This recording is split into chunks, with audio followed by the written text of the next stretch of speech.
આજના દિવસમાં ઘણા બધા સમાચાર વાંચવાના થયા, જેમ કે સવારે સમાચાર વાંચે કે પ્રધાનમંત્રીશ્રીએ પેપર લીકના કેસીસને સાંભળવા માટે અલગથી ફાસ્ટ ટ્રેક કોર્ટ્સ બનાવવા માટેની જાહેરાત કરી છે. જરૂરી છે. પેપર લીક એક ગંભીર મુદ્દો છે અને આના કેસીસને સાંભળવા માટે અલગથી અદાલતો હોય, આવકાર્ય છે. પછી સાંજના સમયે સમાચાર વાંચે કે ઉત્તરાખંડ રાજ્યના મુખ્યમંત્રી એવા પુષ્કરસિંહ ધામીએ પ્રધાનમંત્રીશ્રીની આ જાહેરાતને સમર્થન આપ્યું, એને ટેકો જાહેર કર્યો. આ સમાચાર વાંચ્યાના બિલકુલ 1 કલાક બાદ વધુ એક સમાચાર વાંચે કે ઉત્તરાખંડની જ ટેકનિકલ યુનિવર્સિટીએ 2 એક્ઝામ પેપર્સ કેન્સલ કર્યા, કારણ આ પેપર્સના ઘણા બધા સવાલો પહેલા જ લીક થઈ ગયા હતા.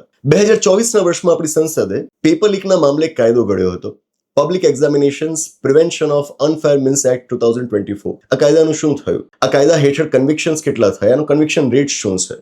આપણે નથી જાણતા, કારણ કે હજુ સુધી એના કોઈ ઓફિશિયલ ડેટા પબ્લિશ થયા જ નથી. કોકરોચ જનતા પાર્ટીની જે લીડરશિપ છે, એના જે નેતાઓ છે, એના જે આગેવાનો છે, હું પહેલા પણ કહી ગયો છું કે હું એમને શ્રદ્ધાની નજરે નથી જોતો. કોકરોચ જનતા પાર્ટી દ્વારા જે ડિમાન્ડ્સ મૂકવામાં આવી છે, એમાંની ઘણી ખરી ડિમાન્ડ્સ એવી છે કે જેમાં મેચ્યોરિટીનો, પરિપક્વતાનો અભાવ જણાય છે. બસ સાચી, પણ આ વારંવાર પેપર લીકની જે ઘટનાઓ ઘટે છે, એનાથી વિદ્યાર્થીઓ, યુવાનો, એમની અંદર જે રોષ પેદા થાય છે, જે અજંપો પેદા થાય છે, એનું શું આ આપણી એક સિસ્ટમિક ફેલિયર નથી?